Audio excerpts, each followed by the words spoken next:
All right, everyone, welcome once more to another live video podcast of Alexandra Mayers Live. It's me. It is late night, and I am not sure why I'm awake right now, but I am. So I figured I would come on here and catch up with y'all, let y'all know how I'm doing. I'm doing good, doing great. This is going to be a late night quarantine story time. That's what we'll do. There's a few books I've downloaded actually onto my tablet that I've been meaning to read. And I'm thinking I'm just going to pick out an obscure title and read it out loud with you guys. Maybe do a little commentary. Probably not going to read an entire book, but I think it would be fun to read aloud a book and maybe do some commentary on it. Let's see, what all do I have on here that I think would be interesting? Oh, you know what would be funny to read?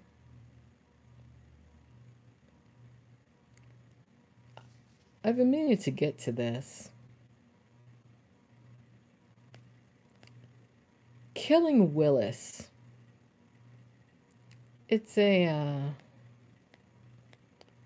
autobiography by Todd Bridges. Killing Willis. Should I do this? Should I read part of this? I've been meaning to, simply because of a few things that happened revolving around a retired ex-porn star that I briefly was in communication with and him. And I kind of wonder if this particular woman and another woman also who has some issues with him, I wonder if they ever read this book. I'm thinking that they haven't. Or maybe they did. I don't know, but I haven't read this and I'm thinking I want to read it. So I think I'll start on this. Killing Willis. From different strokes to the mean streets to the life I always wanted by Todd Bridges. Let's read this. Let's see. This book is dedicated to my mom, Betty Bridges, for giving birth to me when no one else could, to my brother, Jimmy Bridges, and my sister, Verda Bridges, Perpick, for being my best friends, and to all three of them for standing by me when no one else would. And to my kids, Spencer and Bo, never give up on life. Always remember to keep trying, and all of your dreams will come true. Well, that's a nice preface, isn't it? I didn't know he had a brother named Jimmy and a sister named Verda. And I didn't know his mother's name was Betty. So, learned something new here, huh? All right. Author's note. Except for my family members and people I worked with during my television career, the names and some identifying details of the other people in this book have been changed. I wonder why. What's he afraid of? All right, so here's the contents. Preface. Everybody's got a special kind of story. Well, those are lyrics from the theme song of the show that he was on. And good morning, Brent. How are you doing? I see you. For those of you just now joining me, I am doing a reading, and I doubt I'll get through the whole book unless it turns out to be super exciting. I'm doing a reading of Todd Bridges' book titled Killing Willis. Killing Willis. Just because I felt like coming on here and doing something. You know, figured some of you out there might be bored, want to watch something different, and I most certainly am different. All right, so here's the chapters from the book.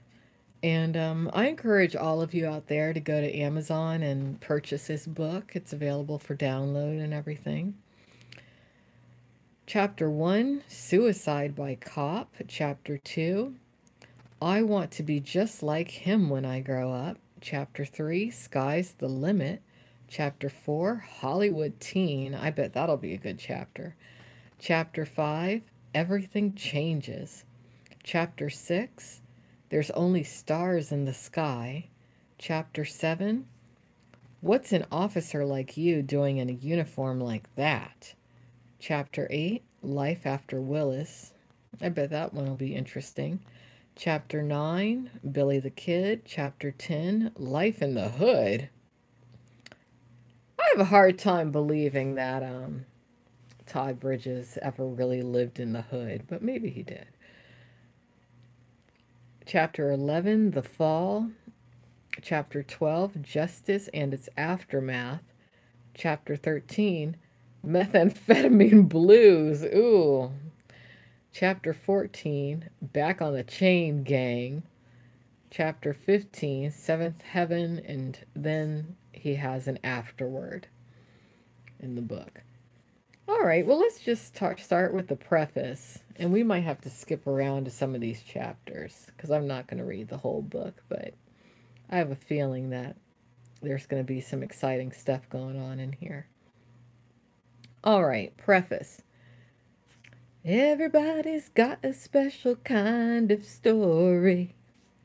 That's the title of it. All right.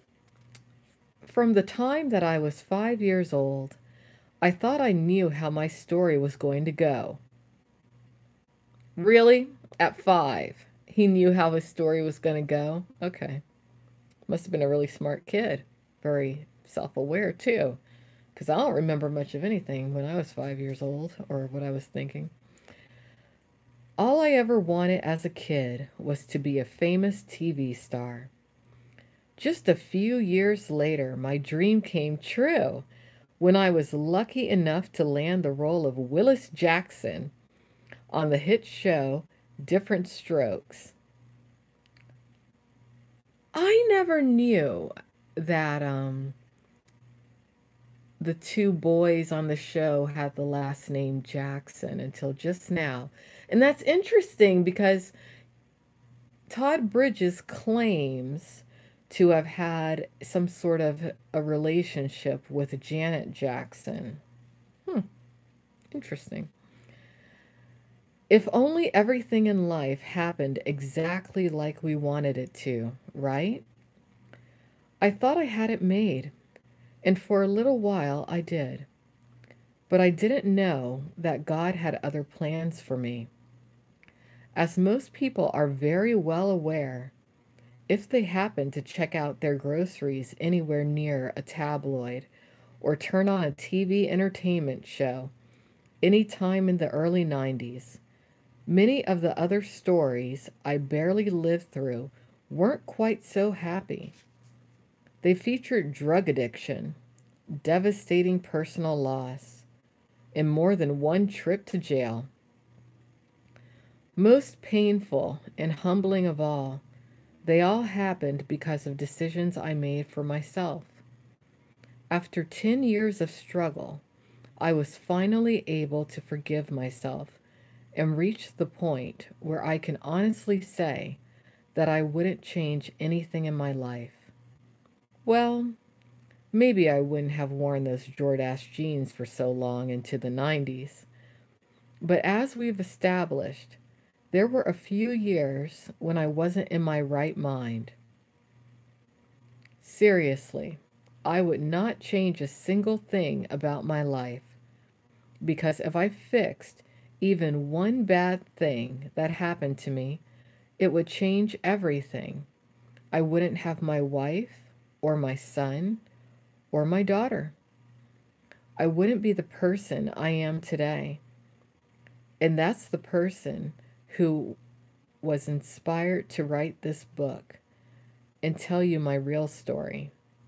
It's a story about forgiveness, forgiving others, and most importantly, forgiving ourselves.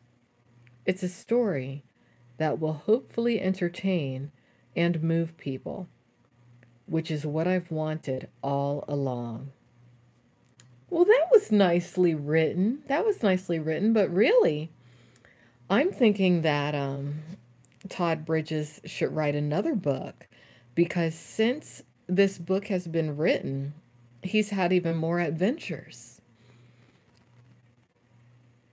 Yeah, he's had the situation revolving around a retired porn star and another woman who claims to be very different from the retired porn star that he was dating at the same time he was dating her, but who I think might be a lot more like the retired porn star than she likes to give herself credit for.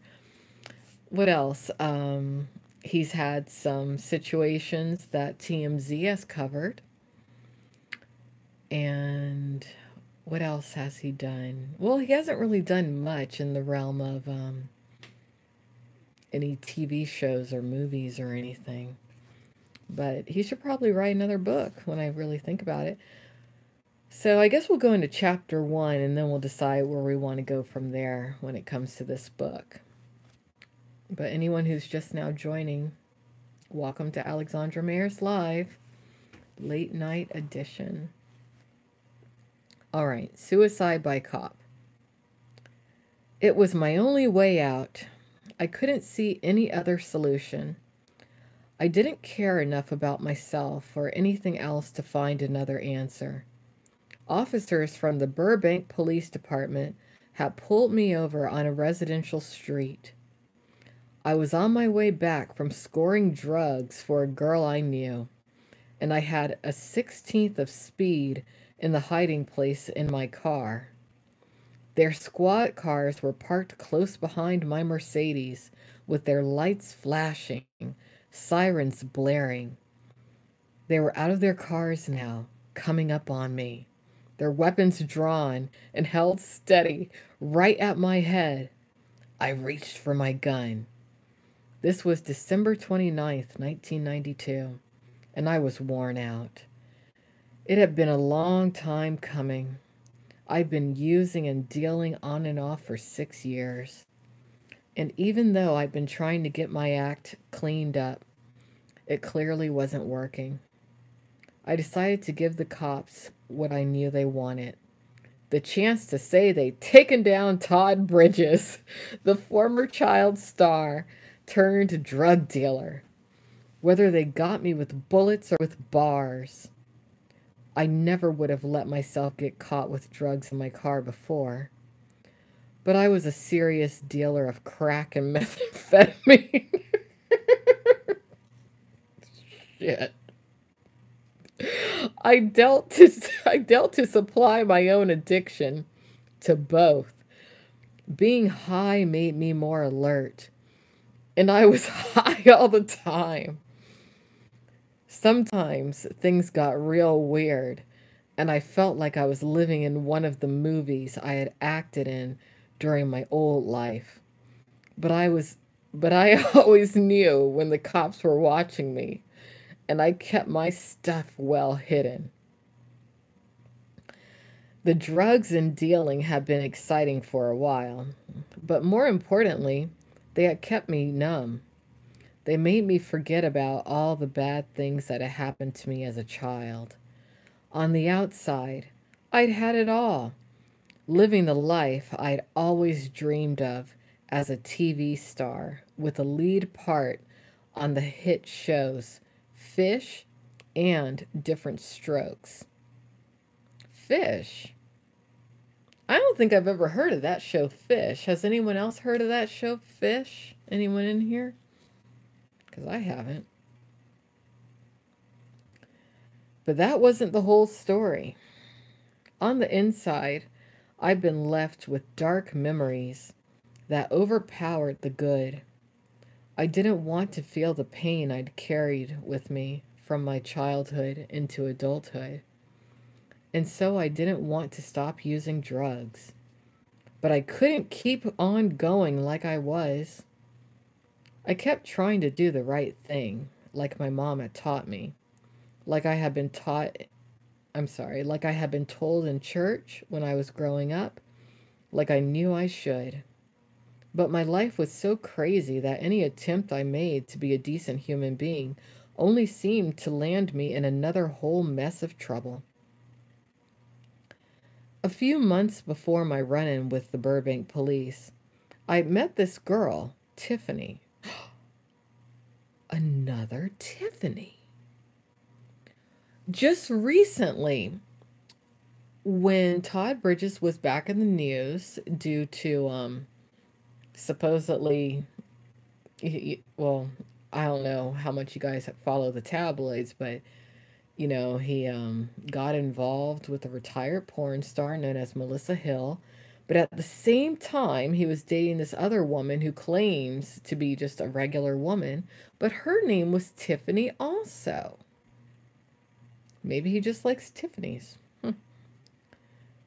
With me, there was always a girl involved somehow, and there still is. He's still doing the same thing. It's like the same pattern. Wow. Wow. Okay. There was something nice, almost normal, about this particular girl. She was mulatto, medium height, and curvy. She had this reddish hair that she wore short and spiked. She started hanging around, and pretty soon we were dating. I guess that's what you call it. I wasn't exactly the kind of guy who sent flowers back then. But we were together a lot, just doing whatever. And even though she was using drugs herself, she was supportive in her own way of the fact that I was trying to get my life together. Ah. I bet this dude's never been in a relationship with anyone who's clean and sober before. I bet you that's part of his problem. That's sad. Oh well. Anyway, I was done with how crazy the drugs made me. The paranoia, the hallucinations, the feeling that maybe if I had to draw my gun on somebody, and then if he drew his gun and shot me to death, it'd be for the best. I didn't think my mind or my spirit could take much more. I quit meth. I quit crack. I basically quit selling drugs. I had a little money that my mom had kept safe for me during the years I had gone heavily into drugs. And I just tried to live something like a normal life. But getting out wasn't that easy. Not after I'd been so deeply involved for as long as I had been. On the day of my run-in with the Burbank police, I was in my house in Sun Valley when I got a phone call from this other girl, Joelle, I'd hung around with for a month or so, about 7 months earlier. I knew I shouldn't be taking calls from other girls when I was seeing someone, so I went into the other room to keep Tiffany from hearing my conversation. So he's overlapping chicks. That's Todd Bridges. He can't stop. I wonder if I wonder if he's dating anybody and overlapping girls right now. I bet he is. I'll bet you he is.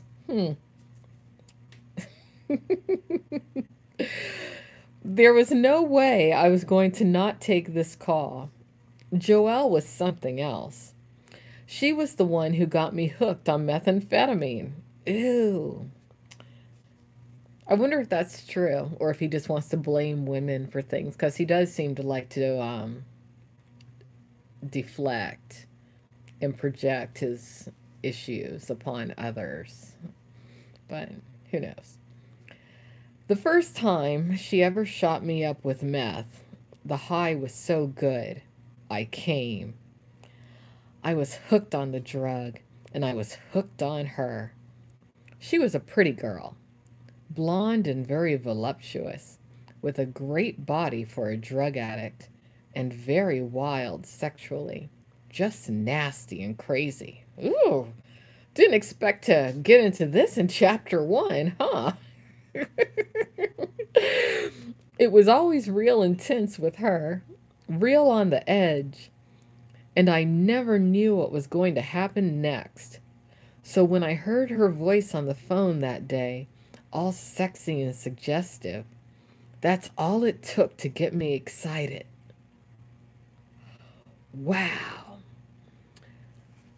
So recently, he repeated a pattern similar to what we just learned in chapter 1 of this book. And someone just asked if I wear socks to bed. No, I don't. No, I don't wear socks to bed. I like to be barefoot. But think about this, okay? So this chick, Tiffany, who he recently was with, right? She claimed to be a regular woman, regular job. That's what appears, she is, right? But then at the same time, Bridges was dating her. He was dating wild ass Melissa Hill. I wonder what astrological sign Bridges is. I wonder if he's a Gemini, because it seems like he has a certain dichotomy within himself, just from what we've learned so far in chapter 1, and translating that to some of his recent shenanigans. But let's continue. I knew Joelle was dangerous, but I wasn't thinking too clear right then. Can you get me a 16th of speed? She asked. No, I'm not doing that anymore, I said, keeping my voice down. Well, can you just go find somebody to get it for me? Her voice was real flirty-like. I knew if I did her a favor, I'd get something good in return. Bridges. Girls who needed drugs would do anything. That's how I liked it. Oh, he's horrible. He's horrible. That's how I liked it. Someone should make a movie simply based off his book, most likely, because I have a feeling this book is going to be good, because he's horrible. He's a horrible person to this day, at least in my opinion. Yeah, okay, I said. Where do you want me to meet you at? We worked out a plan where I would meet her in Burbank to get the cash to buy the drugs, go buy them, and then hook back up with her in Burbank. If there was one thing I had learned, it was to never buy drugs for someone without getting the money up front. People were always trying to pull something. And if she didn't pay me for the speed once I bought it, it would be worthless for me to hold out on, giving it to her since I wasn't using anymore. What I cared about was how she was planning to say thank you. I had a few ideas in mind. So he's just trying to get sex. Look at him. He's horrible. He's horrible.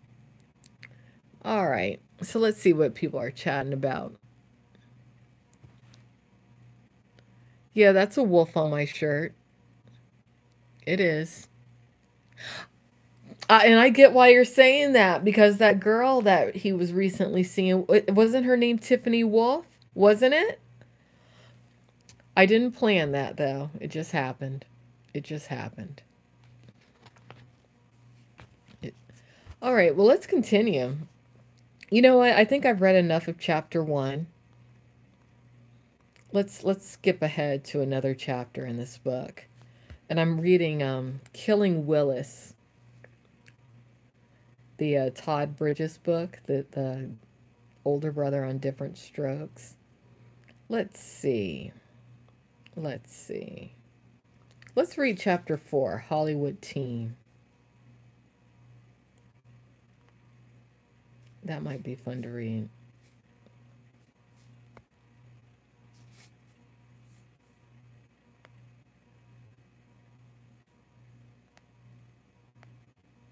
Or should I do a different should I do a different one? Let's see.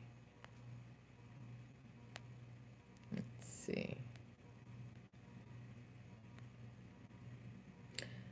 Oh, to continue. Okay, so that was just a sample that I read. Okay. If I want to keep reading, I have to buy the book. Should I buy this book? Should I buy Killing Willis?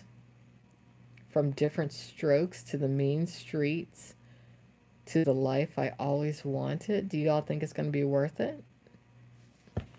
I don't know. What do y'all think?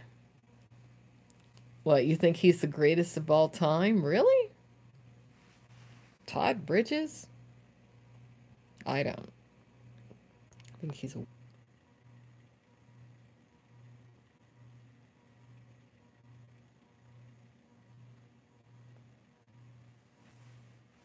I'm going to get the book. I'll get the book because I'm curious now.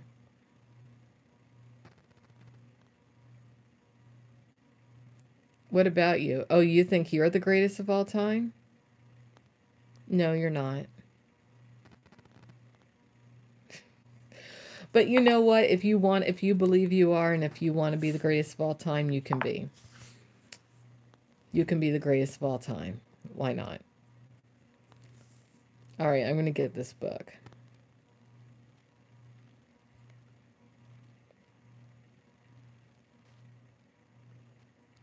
Okay, it's downloading. All right, now I'm reading the full book. Well, I'm going to get my money's worth out of this shit. I'm going to commentate on the whole thing. All right, let's go ahead and continue then with chapter 1. Because I'm going to commentate on everything about this damn book. Kind of pricey. $13.99. I feel like I just paid a bill for Bridges. What the hell? All right, let's see here.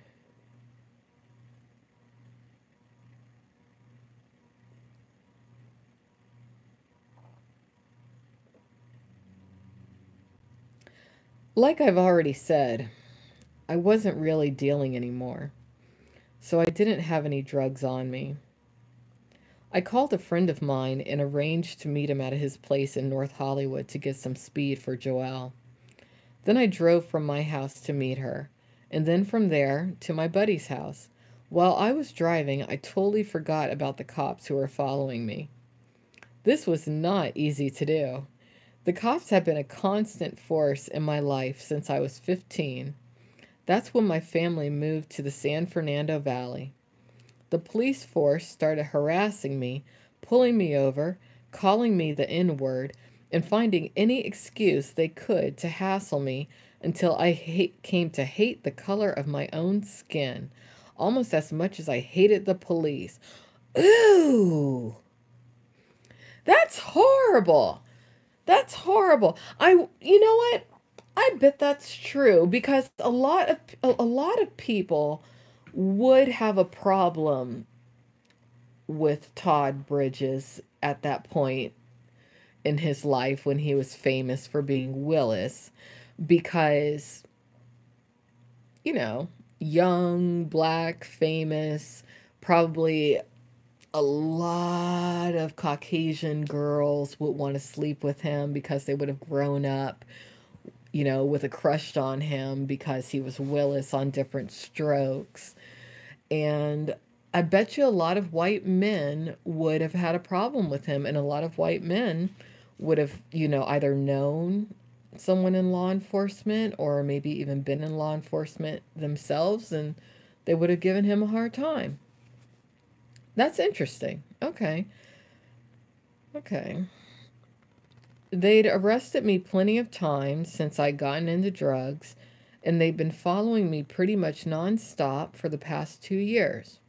In fact, my good friend Sean Gianni, who was my neighbor in Sun Valley for many years, had called me and tipped me off that the cops had asked if they could watch my house from his bushes. At the height of my meth use, I got so messed up on drugs that I went out to their undercover van and started banging on it, shouting, "I know you're in there!" There was a guy in there, all right. He took one look at me, climbed up into the driver's seat, and drove away. But that wasn't the last I saw of him. Whatever I was doing, I could count on the fact that there was always a cop somewhere nearby. When I was on meth, no matter how high I was, I knew the police were out there.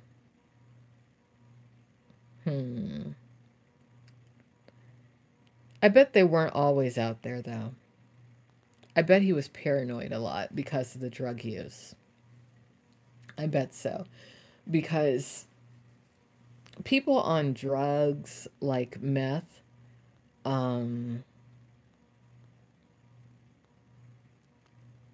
they oftentimes think things that are happening that are not actually happening. All right, so anyway.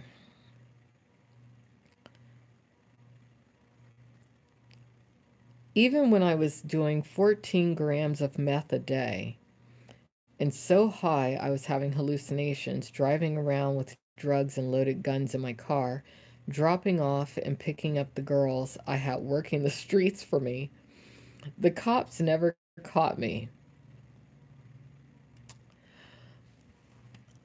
What I would like to know about Bridges is if he really was a pimp, a sex trafficker, because on multiple occasions this story has surfaced, okay?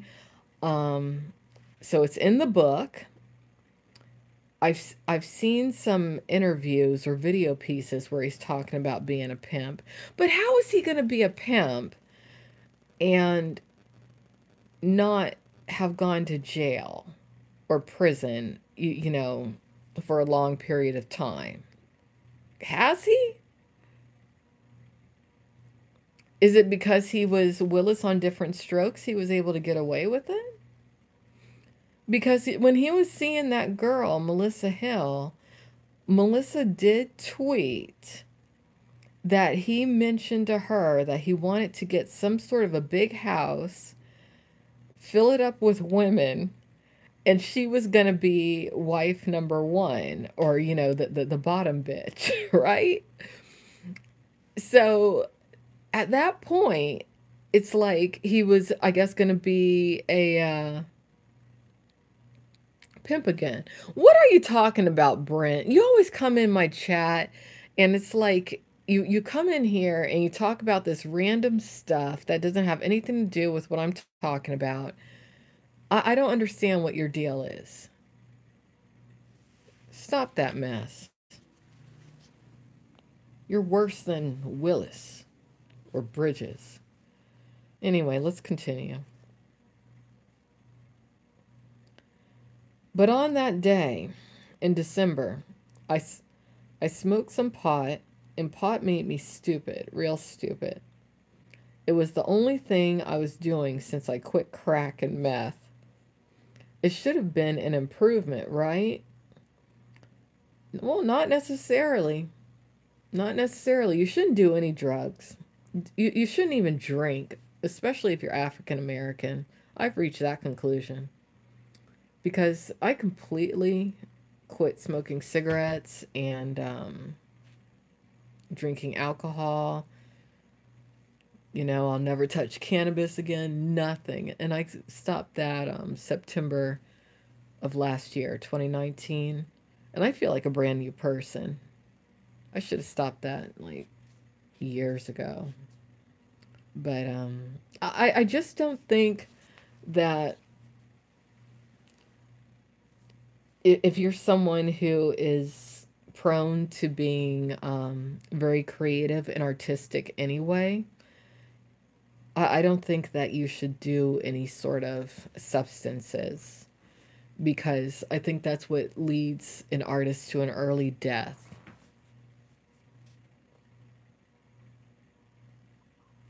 All right, I'm getting you out of here, Brent, because you're not talking about anything to do with what I'm talking about. So I'm just going to remove you.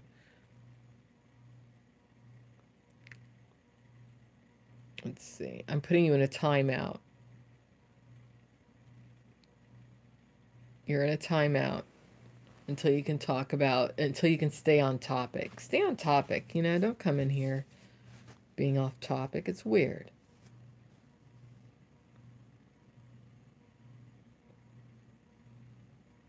All right. It should have been an improvement, right? It would have been, except for the fact that on pot, I was a total moron. That made me an easy target. I didn't care that the cops were following me because I didn't know. I had forgotten that cops even existed. Get this, though. Even though I was driving around in the stupidest marijuana haze possible, the cops somehow managed to lose me. Because they weren't there! He was hallucinating, obviously. Maybe that says something about all of the times the police didn't catch me when I was doing something illegal. After they got separated from my Mercedes, they pulled their squad car off the road and two officers ran into a Ralph's grocery store looking for any sign of me. They happened to stop a lady who knew my mother. "Have you seen Todd Bridges in here?" they asked her, thinking she'd be able to recognize me from TV, not knowing she was a family friend. "No," she said. "He hasn't been here." After checking the store, the officers jumped back into their squad car and drove away. As soon as they were out of sight, that lady ran into a payphone and called my mom. "They're looking for your son," she told my mom. My mom wasn't all that surprised to receive a call like that. She'd prayed and cried. She'd come to family therapy sessions when I was in rehab. She'd bailed me out of jail when she could, and visited me in jail when I was denied bail. But nothing had done anything to turn me around. At the time, I was so far gone that I couldn't register anything beyond how low I was feeling about myself and how the drugs, whether it was crack or speed or pot, made this pain go away. I couldn't hear that she was saying, I couldn't hear what she was saying when she begged me to get sober. And I certainly couldn't understand how much I was hurting her. But no matter how dark my life got, my mom never gave up on me. Well, good moms don't. Good moms don't give up on their kids. They don't, no matter what you do. And sometimes parents see, I think, where their actions might have led their kids to get into certain issues and trouble and whatnot, but you know. All right. Blah, blah, blah, blah, blah, blah, blah, blah, blah.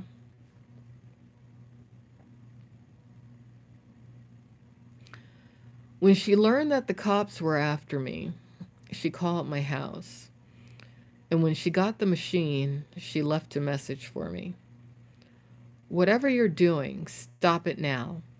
The police are looking for you." I didn't ever get that message.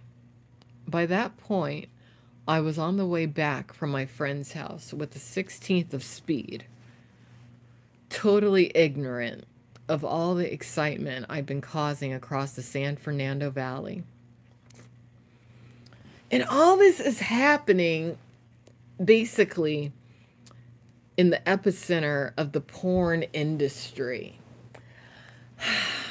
I hate to say it, but I kind of think in some weird way Todd Bridges might be destined to somehow be involved in the adult entertainment industry. And I don't mean that in necessarily a way to where I'm saying like, oh, that's all he's good for is porn. But it's just that so much of his life is just like revolving around adult entertainment themes. Like, I haven't read this book, but I am aware that in this book he does get into adult entertainment themes just because I've read the reviews of it and everything, right? And then he was going out with that girl, Melissa Hill, or woman rather, and she was a porn star in the 90s, a very popular one too. And then he claimed, or she claimed, that he was saying that he wanted to somehow go into the adult industry and use her name, right? He's claimed over the years on multiple occasions that he's been a pimp. So what's stopping him from opening an adult talent agency? He was even in some sort of an independent movie, from what I've seen, where he played some sort of a pimp or something. It's weird. It's real weird. So I don't know. He's weird. And look, like, think about it. It's weird that I'm an adult entertainer and I'm sitting here doing a reading and commentary of his damn book. Isn't it?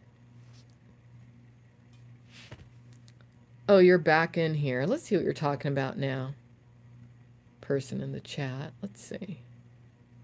Come up and chat. I thought I put you in timeout. What does my painting mean? Which one?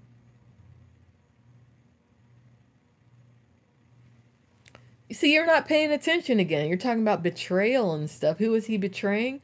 Well, okay, I guess you are paying attention. At the start of this chapter, he's seeing this girl named Tiffany, but instead of being loyal to Tiffany, there's some girl named Joelle who he's running, trying to get drugs for. Seems like he's high. He's all paranoid, having hallucinations about being chased by the police. And his mom's worried sick about him. That's what chapter 1's all about. All right.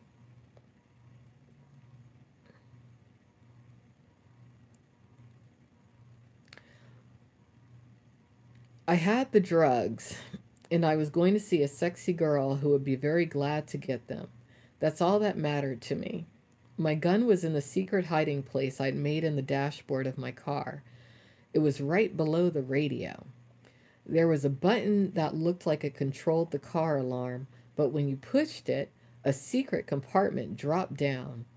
I was good at hiding places. There were plenty of times the police searched different cars I owned over the years, but they never found my drugs or my gun. The police hadn't given up searching for me. Far from it. They picked me back up. As soon as I heard the siren, I knew they had me. I pulled over. They came out everywhere, and they made it clear they weren't playing. "Get out of the car right now!" One of the officers yelled at me, his gun drawn. Behind him, the officers from the other squad cars and the undercover van stood at the ready, legs wide, guns drawn. A drug dog barked and tugged at its leash. I had been through this before. My trial for attempted murder in '89 was big news. See? How's he free? White privilege. White privilege. The headlines that ran on TV and in the tabloids were plenty nasty. I'd had to go through it again a year later when they retried the case. I couldn't face it all over again. I was totally demoralized. I hit the button and opened the secret compartment where my gun was hidden. I had a 9mm Beretta in there. and I put my hand on the grip. Forget it, I thought. Just kill me now, because I'm tired of this life anyway. I was ready for it all to end. I was done with the hurt and the shame I felt over the abuse and racism I had experienced as a child. The feeling I had that my life wasn't worth anything, and that because I was a drug addict, I didn't deserve any better anyhow.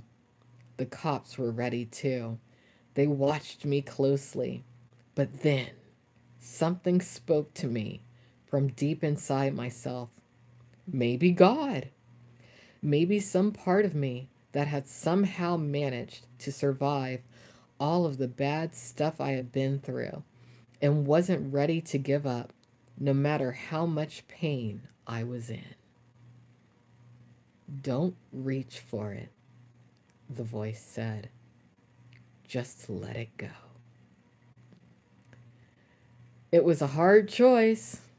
Suicide by cop was easy compared to what I had in front of me. I had gone from being a teen idol to a tabloid joke. I was broke. I didn't have any prospects of getting my career back.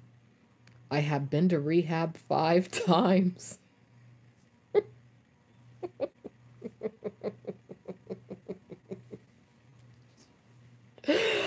Ow!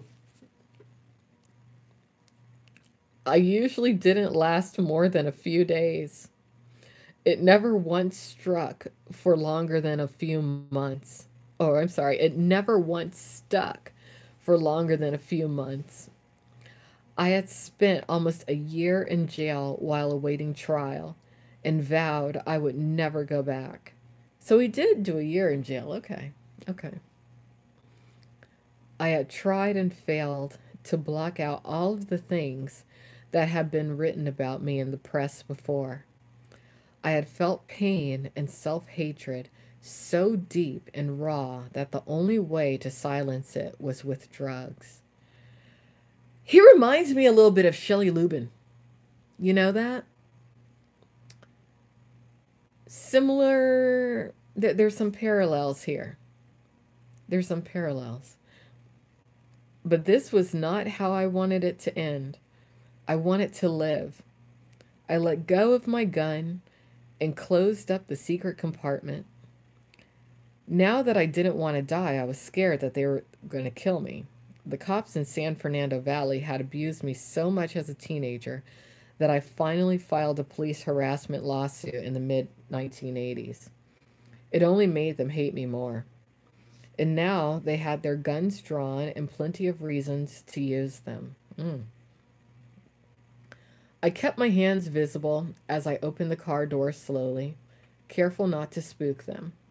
I got out of the car trying to act cool. Everything went crazy after that. The sirens ripped through my skull. The drug dog leaped toward me, barking even louder. I rested my hands on the back of my head to show I was cooperating and backed up towards them, trying not to imagine being shot in the back. The police were all over me. They rushed up, shouting orders, their guns at close range. The undercover officer whose van I ambushed when I was out of my mind on drugs came up and put his gun to my head. "I've got you now, motherfucker," he said. I wasn't exactly in a position to argue. They grabbed me, got me onto the ground, and held me there. They patted me down and let the dog go over me. I was wearing baggy cross-colors clothes, which young black men were really into at the time. And they checked all of my pockets for weapons and drugs. When they cuffed my arms back behind my back, I knew it was all over. As they put me in the back of a squad car, I actually felt a sense of relief. I hated my old way of living so much that I had been ready to die. And now I had a chance at something better. If I could only hold it together this time. I didn't realize it then, but it was ironic that the Burbank Police Department was the one to arrest me and ultimately save my life. When I was at the height of my career as one of the stars of Diff'rent Strokes, I received a plaque on October 13th, 1979, in appreciation for services rendered to the Burbank Police Officers Association. Nothing could be a clearer symbol of how far I'd fallen since then. Gone was the cute kid who had made people laugh on TV and used his fame for good by visiting veterans, children's hospitals, and public schools. In his place was a shell of a man who was so sick in body and mind that he had almost given the officers who had honored him a good reason to shoot him to death. When the cops searched my Mercedes, they found my gun and the speed. They knew right where to look. Not too many people were aware of my secret hiding place, but Joelle knew. I was sure she had set me up. That's interesting. I wonder who Joelle is. Because it sounds like it would be someone who would be in the adult industry. And he said he changed certain people's names in this, so maybe it was. I wanted to kill her. I would have too, if I'd seen her right then.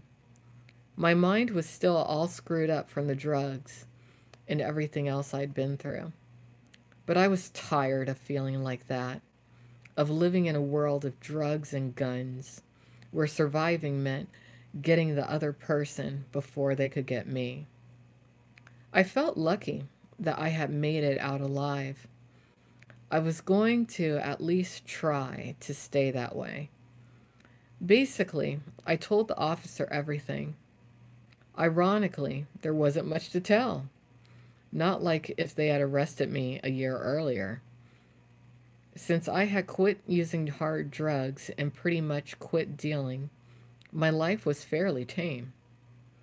But there was enough to keep me in jail.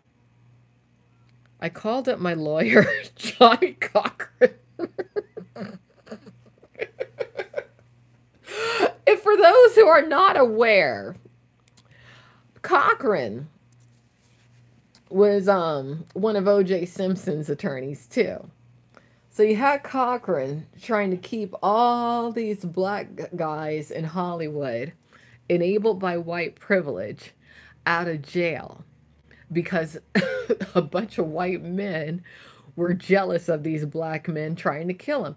Now, it's just like, why would you be a black male celebrity and stay in California and Hollywood if you know that the cops are trying to kill you and get you? Does that make any sense? I wouldn't. If I was a black guy and I was famous, I would live somewhere else. Maybe I would even leave the country. That's what Todd Bridges should have done. He should have gone somewhere else, you know? Maybe live in the UK or something. That's what a lot of black celebrities have to do. They have to go and live like in the UK because if they stay in America, it doesn't work out. Too many people want to get them. All right. I called up my lawyer, Johnny Cochran, who went on to make his name defending O.J. Simpson during his murder trial. Johnny came down and sat next to me in the cell. He rolled his ring around his finger, thinking before he spoke. "I'm gonna tell you what," he said. "This is the last time I'm gonna help you with anything if you don't straighten your life out. I'm done." That's how Johnny Cochran sounds in my mind. I doubt he really sounds like that or anything, okay? "Don't call me. Don't be my friend. I don't need you in my life if you can't straighten yourself out." Johnny had always been there for me. My family and I first hired him to represent me in my lawsuit against the LAPD. This was after their years of discrimination had come to a head when they tried to arrest me for supposedly stealing my own car. He had represented me in my attempted murder trial in '89 And when my own father didn't visit me, even once when I was in jail for 9 months leading up to that trial, Johnny had been like a father to me. The thought of not having him there to help me anymore filled me with panic. You know, Johnny, I said, I'm ready to stop. I just need to know how. Well, you need to figure out how to do it, he said. That was the problem.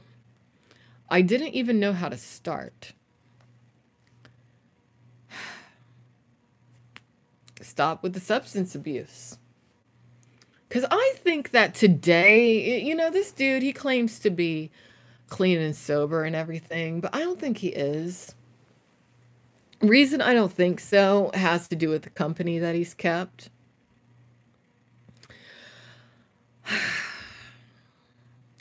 I'm just going to say it. One thing about that woman, Melissa Hill, is that she tends to surround herself with people who have substance abuse problems. And the reason for that is because she has found over the years that people with substance abuse problems are easier to control and manipulate, and they buy her act a lot more readily.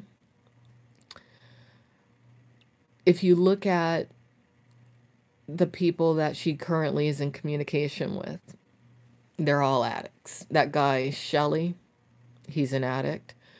I suspect that the guy who she was living with for some time had some sort of an issue. And I'll tell you, as I was getting to know her, I was at the tail end of my alcoholism. And when I decided to go completely sober, I couldn't stand talking to her anymore because she just kept like repeating the same stories over and over again, to where it was just so fucking annoying. It's just her personality. I think like the only way I could deal with her was intoxicated. So it makes me wonder about what their interaction was really like, because it's possible that just because of her damn personality, she wasn't just enabling him, but she might have been driving him to drink or do whatever other kind of drugs he might have been doing. Just saying. I mean, there's no way for me to know, but I dealt with that bitch too. So, you know, if he's still having some problems trying to figure out how to get his life together, first thing you got to do, Mr. Bridges, get everyone out of your life who abuses substances in any way, shape, or form. You might find you have no friends left by doing that, but you got to do what you got to do. Then after that, don't buy cigarettes anymore. Don't buy drugs anymore. Don't buy alcohol anymore. Move if you need to. And go from there. Anyway.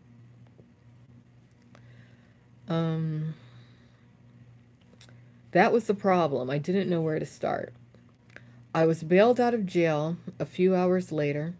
I went home, and even though I had the desire to turn my life around, I couldn't. I started getting high again right away, and not only on marijuana either. I was back on meth and crack. Like I had told Johnny, I didn't know how to stop. I stayed high for the next few months until I had to go back to court. I probably would have felt bad about letting Johnny down, and about letting myself down, and about letting my mother and everyone else in my life down. But when I was high, I didn't feel anything. That was the whole point. Finally, I went to court in Pasadena. My mom was there, sitting next to this old guy I had never seen before. I looked at the judge's bench, and I saw this circle with a triangle in it. I knew it was from AA, and I knew it meant unity, strength, and hope. I was looking at it. as the judge was talking to me and thinking about how I'd never been able to stay sober for longer than a few months at a time. Because he's surrounded by the wrong people. That's why. "I'll tell you what I'm going to do, Mr. Bridges," he said. "Two things can happen. I'll either send you to jail tonight, or you can go to rehab tonight. What do you want to do?" I wasn't about to go back to jail. "I want to go to rehab," I said. "Okay. Well, you need to show up there by 8 o'clock tonight," he said. "If you do not go there, I will put a bench warrant out for your arrest." "Oh no, I'll be there," I said. I turned around and looked at my mom. I knew she was behind the rehab deal, and I was angry at her for doing this to me. She had set it all up with the guy sitting next to her. He worked over at this rehab called CPC Westwood, and he made deals with the court system so people like me who needed help getting sober could go to rehab instead of jail. I should have been glad that I didn't have to go to jail. I should have felt lucky that my mom hadn't given up on me, even though I put her through hell for the past 7 years. But I didn't want to kick. I had done it before. I had sweated it out and been sick with diarrhea and the shakes and the worst cravings I'd ever known in my life. I did not want to do it again, but I did not want to go to rehab. Being sober allowed me to feel way more pain than I could bear, and I hadn't been taught anything to help me manage my pain during those 5 other times I had gone to rehab. I couldn't believe it. I couldn't believe it would be any different now.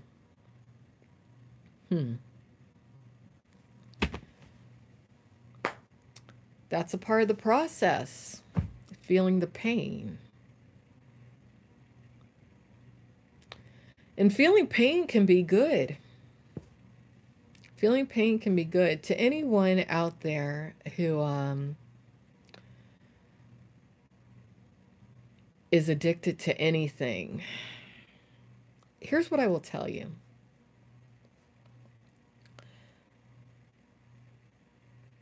Once you go through all of the withdrawal symptoms and the withdrawal process, when you get to the other side of that tunnel, your waking everyday life is 100 times better than any high you've ever felt. That's all I can really say to somebody to convince them to go through the process of getting clean and sober, because that's how it is for me. Now, I've never been anyone who I've never done meth in my life. I never did crack. I've never done any hard drugs. So like the only thing I ever tried was Coke, okay? And it just wasn't for me because I'm kind of hyper by nature anyway. That's not a drug that I would ever need or want to do. But my main addiction over the years has been alcohol, because alcohol for a while did numb certain things I didn't want to face about myself. But I guess I've always just been a good candidate for therapy with a therapist, but also self-therapy, because I like looking at myself. I really do. I am my favorite subject. Some people might say that that's me being narcissistic, but that's just me. And I like self-improving. I like self-evaluation. I like figuring things out about myself. And one thing I've figured out about addiction is that if you really put your mind to it, I know some people are like, oh, I can't do it. Yeah, you can. Yeah, you can. But you just have to shift certain things in your life, and you have to be willing to push certain people out of your life. And sometimes you have to be willing to push certain types of people out of your life that are drugs in themselves. People who feed your ego, people who tell you lies about yourself, people who make you feel better about yourself than you justifiably should feel about yourself at that particular moment in time. Yeah. I can see how it would be more difficult in a certain capacity for a male to kick addiction than a female. Mainly due to the element of sex. Yeah, that's what it is. Due to the element of sex, because the demon that is addiction comes to men in the guise of sex through a certain type of woman. Sometimes I see how it is. I see it. I see how it goes. And it can be hard for men to resist that temptation. It really can be. I think that's why we're entering an era right now to where sex is yesterday. It's true. A lot of people, they don't want to hear that, but I'm really good at identifying trends, and I know it's the truth. Sex is over for a while. Sex is yesterday. Porn is over for now until it can be reworked and reformatted, rebuilt from the ground up. A lot of people don't want to let it go, but now is a better time than ever to kick any addiction you've ever had, because the potency that sexuality and pornography has had on society for at least the last 10 to 15 years, it's diminishing, it's dissolving. So now's your chance if you want to kick a certain habit. But I see how it's harder for men than women to get straight, clean, and sober, because that demon of addiction, it does come to a lot of men through women. And then you have a lot of men who it's to their best interest to keep certain targets addicted, and they use women to facilitate the addictions and continue the addictions in certain kinds of guys. I think that there has been an agenda over the years to try to kill Todd Bridges. Mainly because I think some people might want to profit off his story. I mean, this would be an interesting miniseries. But if they make it while he's alive, they got to pay him for it. And there probably wouldn't be as much interest in it while he's alive. But if people make it while he's dead or after he's dead, it might be more interesting. Sorry if that sounds a little morbid, but kind of true. All right, so anyway. So he has to go to rehab. All right. So let's skip ahead a little bit. Let's skip ahead. Okay. Look, I said, come pick me up at 7 o'clock. No matter what, you have to be here at 7 o'clock. You have to take me to this rehab place. So he's going to rehab. I decided I wasn't going to give myself any excuse to want to use drugs ever again. I went out and spent my last bit of money on crack and weed.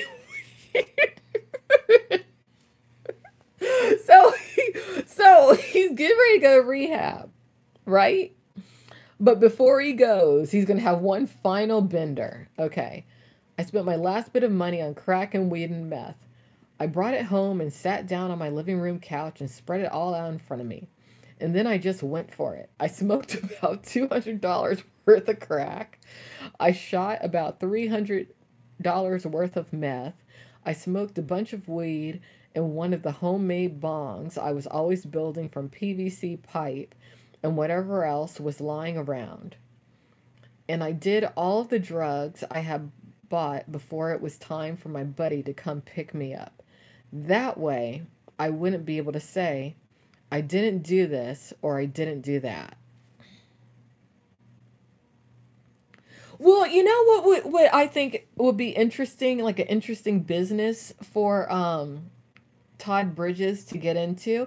I wonder if he's already doing this actually, since it sounds like he's so handy at creating drug paraphernalia out of nothing. He should make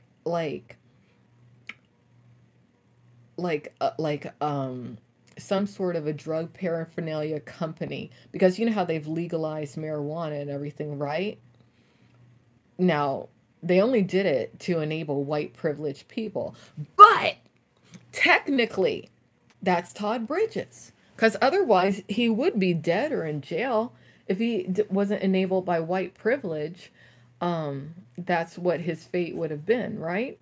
So he needs to take advantage of his white privilege, and he needs to open a company to where he creates products, brand it with his name for the legal marijuana industry.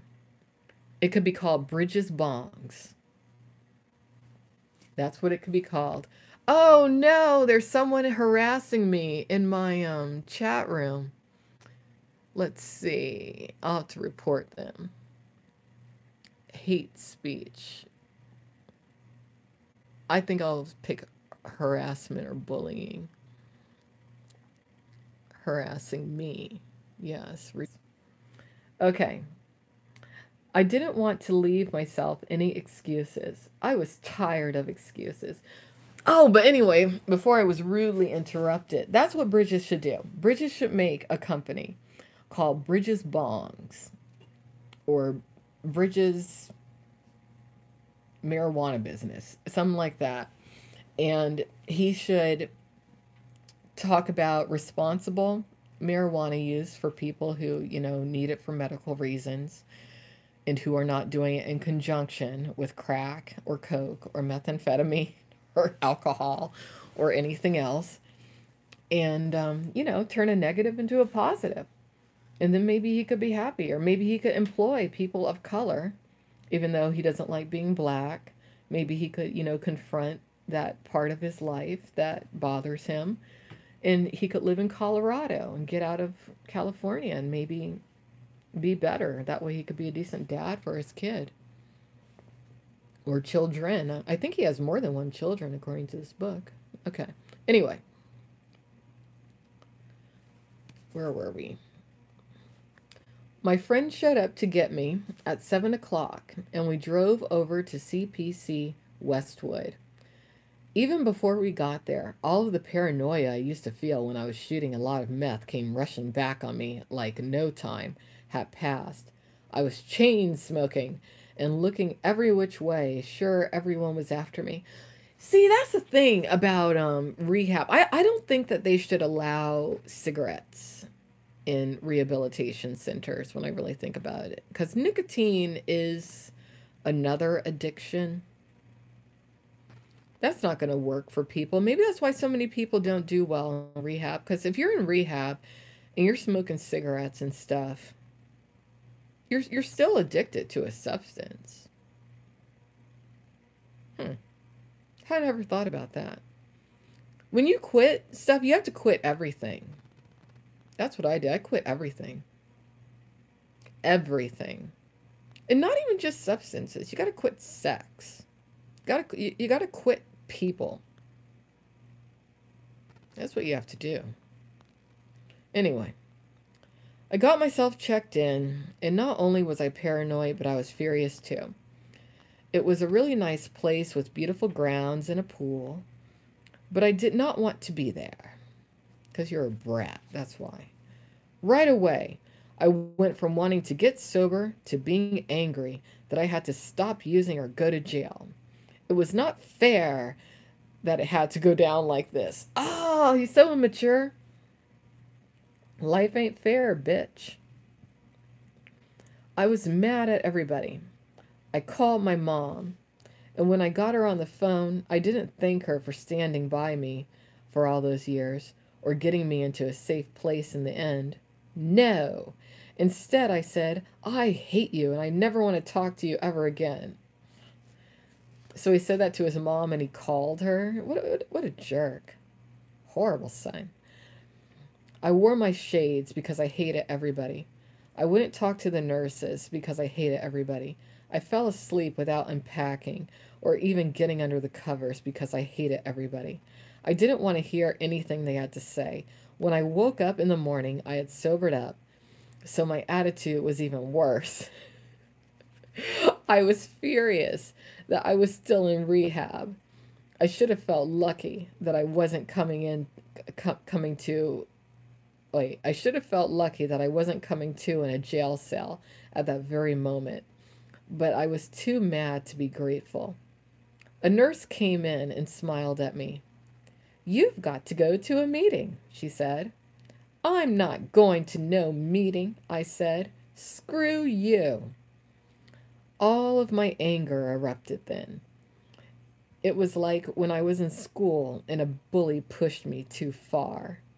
And I started releasing this pure rage built up from everything bad that had happened to me in my home life.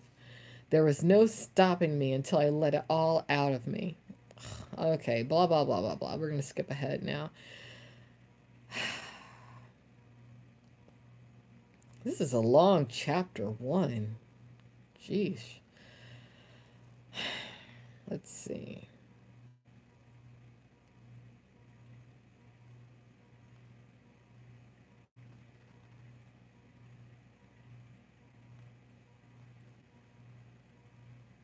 So he's going through the withdrawal symptoms. His skin's itching. He's thinking about Willis Jackson. People are having to hold him down. He meets a psychiatrist named Dwayne. What else happens? God, this is a long chapter.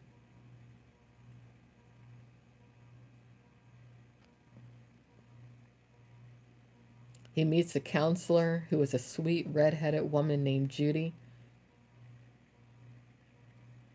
That's nice. Probably reminded him of Mrs. Garrett.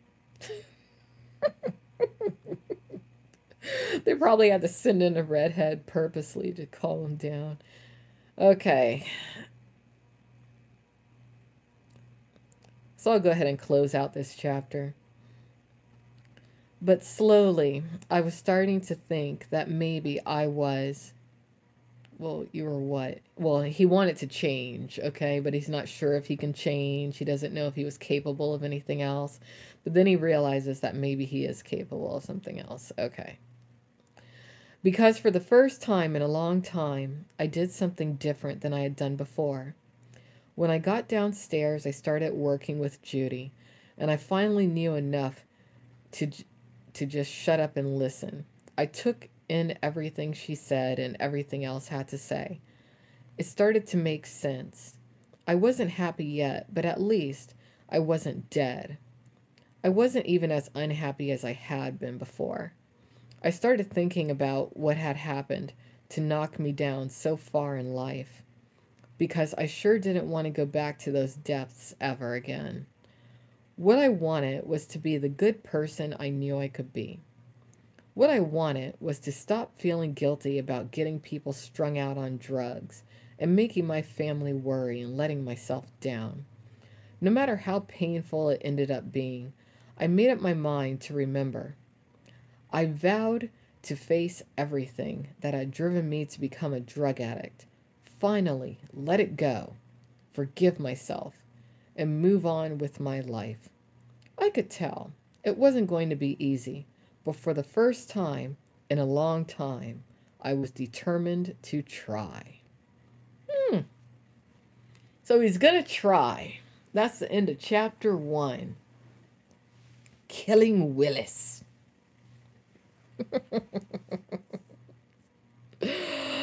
Oh, gosh. He's a mess. And he's still having problems today. Still having problems today. I wonder if he's going to survive this pandemic. I wonder if he will. You know what? Let's take a look at his Twitter. Let's see what he's up to. Let's see what Todd Bridges is up to. Now that we've gone through chapter 1. I don't know if I want to get into another chapter today or not. I don't know. Let's see. What's his Twitter? I think it's just his name.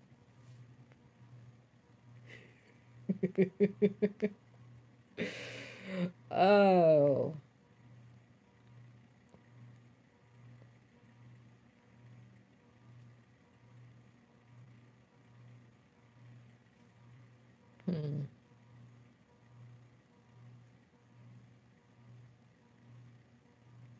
Well, he told people Happy Easter on Easter. Okay, that's good. He has a weird pinned tweet of him coming out of a trash can. I guess he's trying to be like Oscar the Grouch. That's weird. Okay.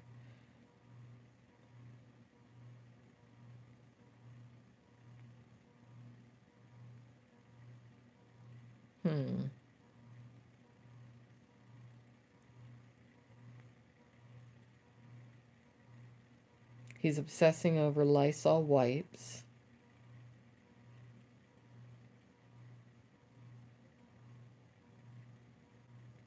Okay.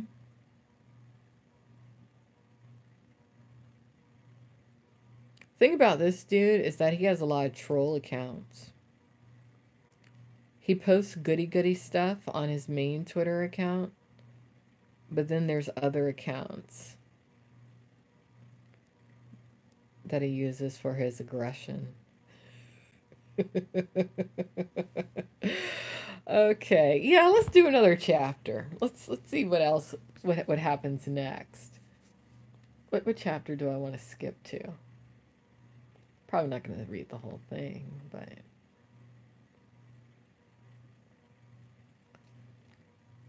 let's see. I think Hollywood Teen, chapter 4. I'll just read a few pages, and then we'll come back to this book another day.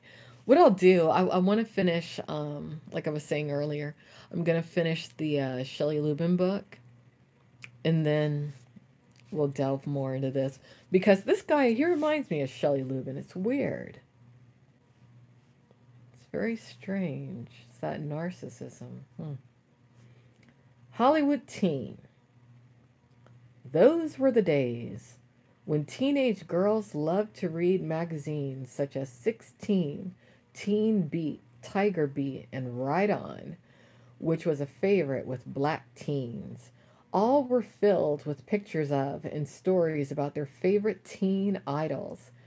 Many of these young stars had gotten famous by appearing on the day's popular television shows.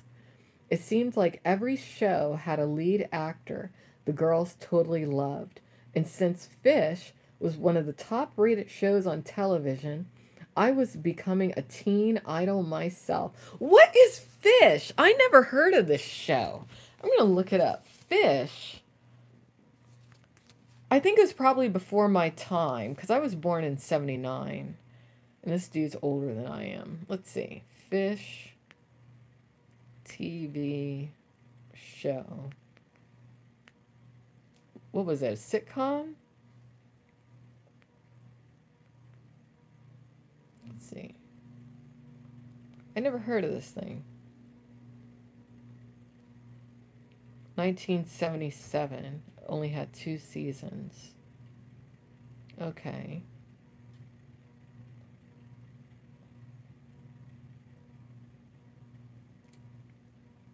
I don't know any of these actors in this cast aside from Bridges.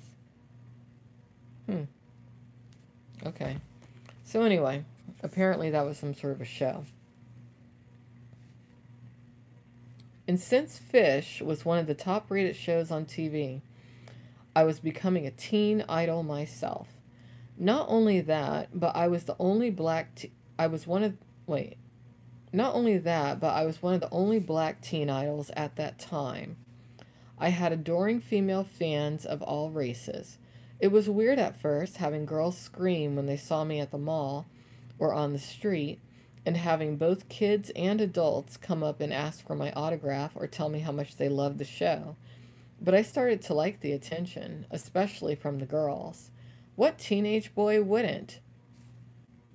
I wonder what other teen black idols would have been around at that time. Let's see. So this was 1977. What other actors were big at that time? Let's see. 1977. What? Teen idols? Should I look that up?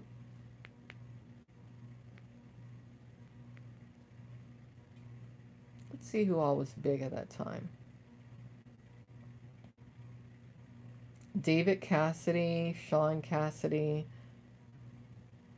Donny Osmond, Davy Jones, John Travolta, Scott Baio. Oh.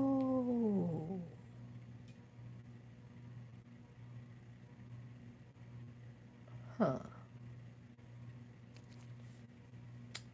You know,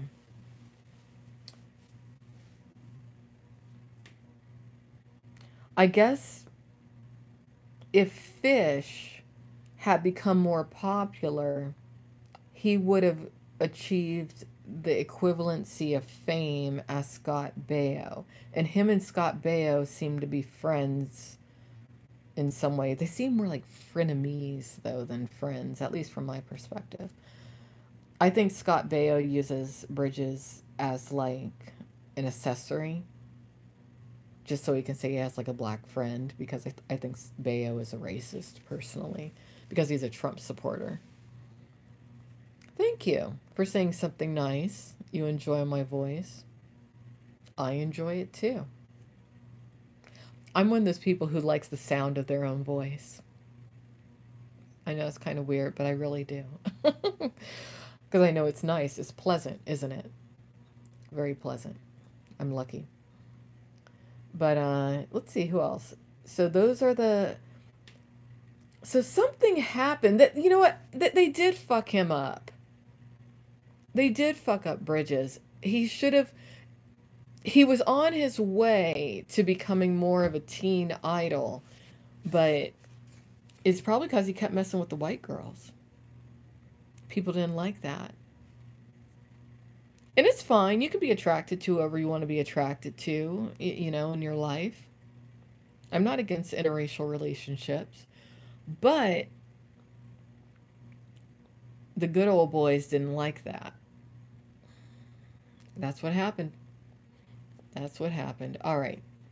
I was asked to be a part of this traveling talent show called the Hollywood Teen Tour, which featured some of the hottest young entertainers of the day.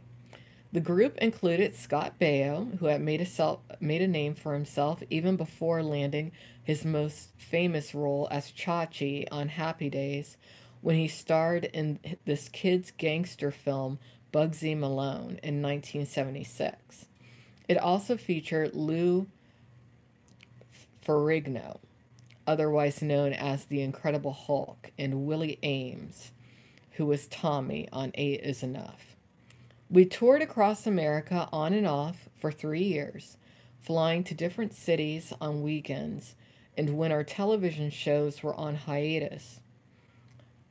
My mom always traveled with me, and we loved it when the Hollywood teens took off for a few days. because we didn't have to worry about my dad hitting us or being nasty. Hitting you? What do you mean? We'd sit there on the airplane or in our hotel and say, "This sure is peaceful, huh?" Well, I did skip to chapter 4, so I guess in the earlier chapters, he talks about his father being abusive and everything. That's sad. I might have to go back and read those chapters, but I'll do that on my own. All right.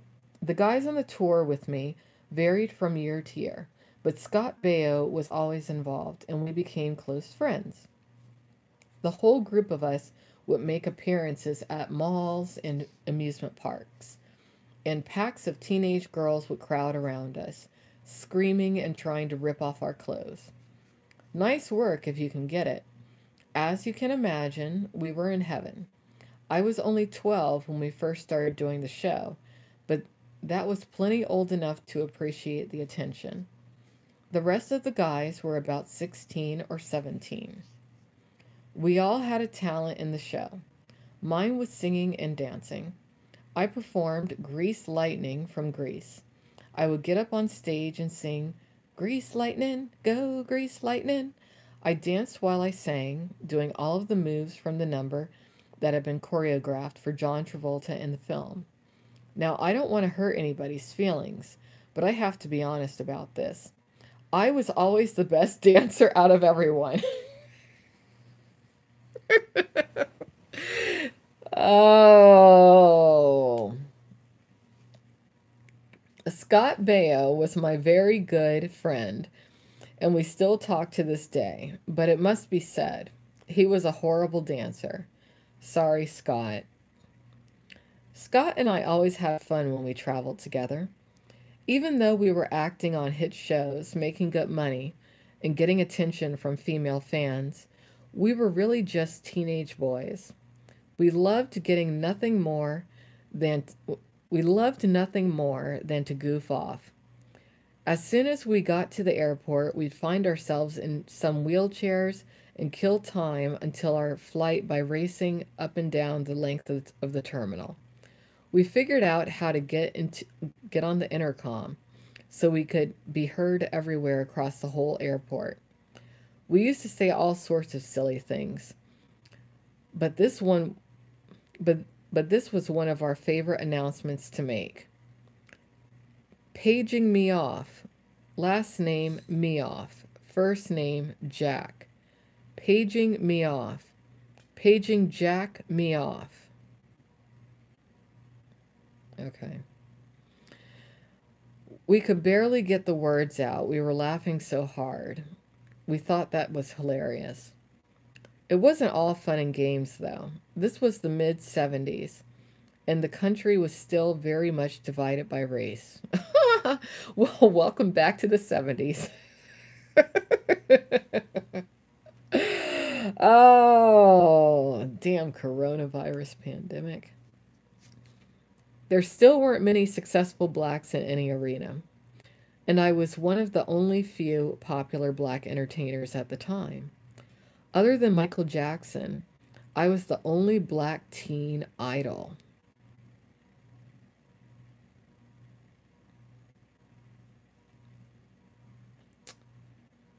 This is kind of true. He wasn't as famous as Michael Jackson, didn't have his looks, but this is kind of true. I hadn't thought, I think a lot of people don't realize how old Bridges is.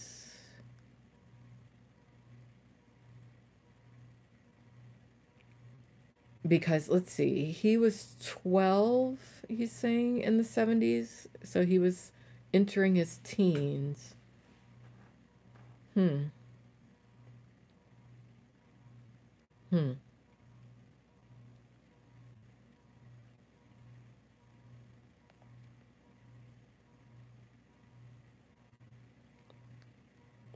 This is interesting.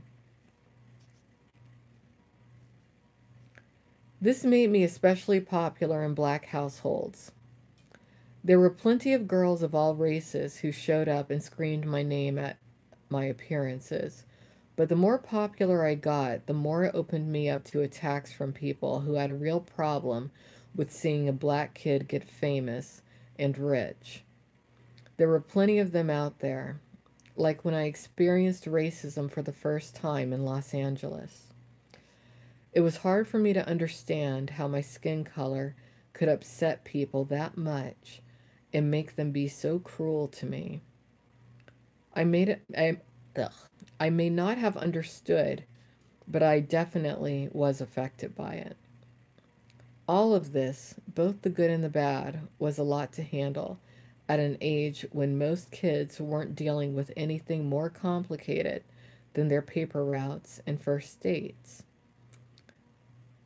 On the one hand, I got a lot of special treatment because I was a popular actor, even though my mom made sure I didn't get too full of myself.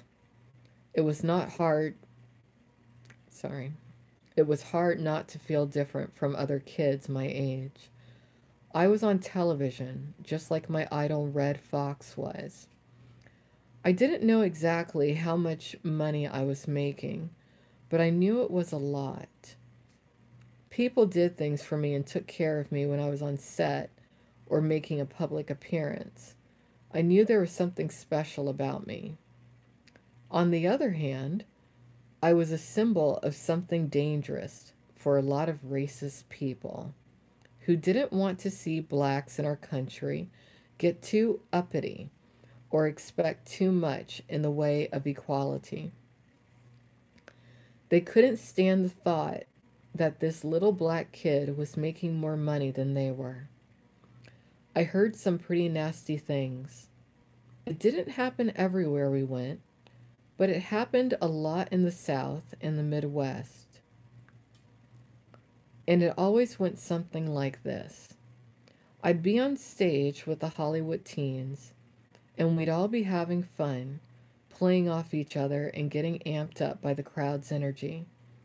When it was my turn to sing Grease Lightning, I held my mic loosely in my hand and bounded up to the front of the stage feeling cool and confident. I was getting paid to do what I loved most.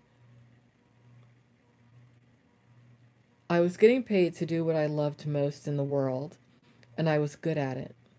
As soon as I got close to the audience, all of these girls started screaming my name and reaching out for me, trying to rip off a piece of my clothing, or even just to touch my leg or my hand. I started singing, and then they really went crazy. I could see every different type of girl in the crowd. Some black girls and Asian girls and Latino girls, but they were mostly white girls. It wasn't a big deal to me that white girls thought I was cute. I didn't see people in terms of their skin color, and it didn't seem like most of them did either. Not that girls couldn't be racist, but when race came up at school or in my neighborhood, it was mostly boys who got in my face about it because they knew it was a taunt that would start a fight. But a lot of kids my age made friend but a lot of kids my age made friends with and dated people of all different races. We were a new generation, and most of the girls didn't seem to care that I was black any more than if I cared a girl I had a crush on happened to be black or white or Asian. But of course, not everyone was so open-minded, and a lot of white guys did not like it when their girls got excited about a black guy. Yeah. Hmm. I felt amazing being up on stage, dancing and singing, and basking in all of that attention. I launched into the next verse and raised my arm, moving it across the front of my body and pointing at the girls in the front row, just like John Travolta did in the movie. They screamed louder, and the sound made my smile even bigger. I was about to bring it on home with the song's big finale.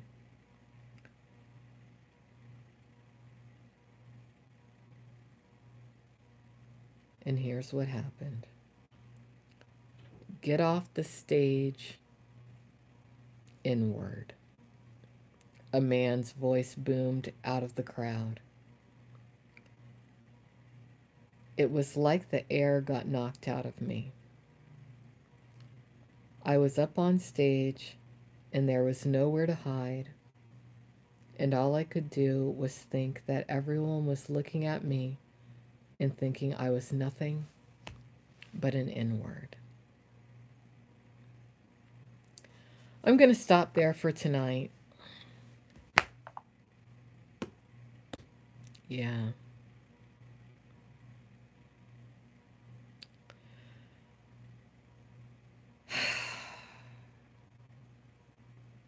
I hate racism. Those of you who follow me on Twitter know that.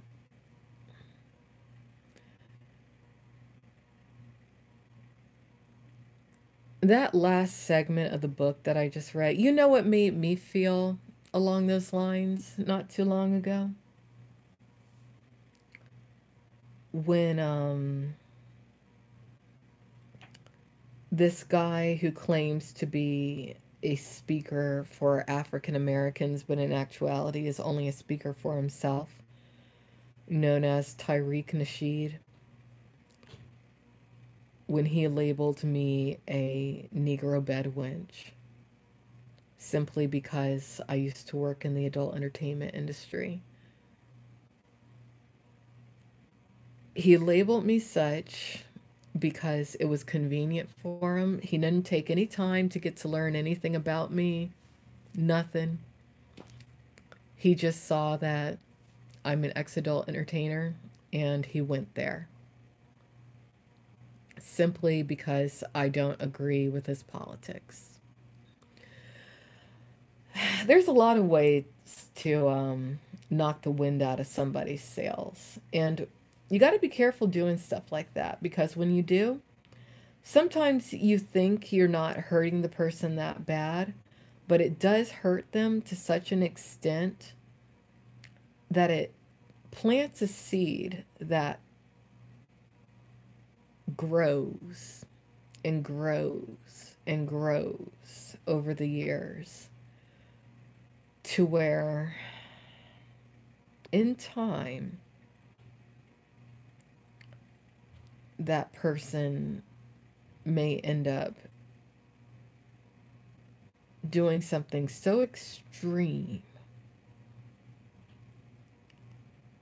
that it hurts a large group of people to such an extent that that large group, they look at that person who commits the act or the crime, and they think to themselves, why? Why did they do that to us? Why did this happen? And it all goes back to just that one instance of rejection that they might have experienced from someone early on. That person who rejected them might not have even thought much of, but it's all just about that domino effect, that chain reaction. You know who is a major historical figure, actually, who was rejected early on in life by a certain group of people who went on to do horrific things? Hitler. A lot of people don't know this, but before Hitler became Hitler, he was an art student. He wanted to be an artist. He applied to an art school and he was rejected. The panel that rejected him, the person in particular, was of Jewish descent. And we all know what Hitler went on to do later. And by no means do I sympathize with Hitler, not in the least. But it's just interesting how it's those moments in a person's life that can lead them to want to destroy what killed a part of who they are. Maybe that's why this dude called his book Killing Willis. because whoever that asshole was in that crowd killed a part of him that day. That's sad. Well, I'll come back another time to maybe read some more of that book. Make sure y'all buy it. Y'all can download it on Amazon.com. I think that book's a little pricey. $13.99. $13.99. But then again, a person's soul is priceless, and he appears to be sharing a bit of his soul. So I bought a part of Todd Bridges' soul for about $14 tonight. Yep. All right. Have a good night, everybody.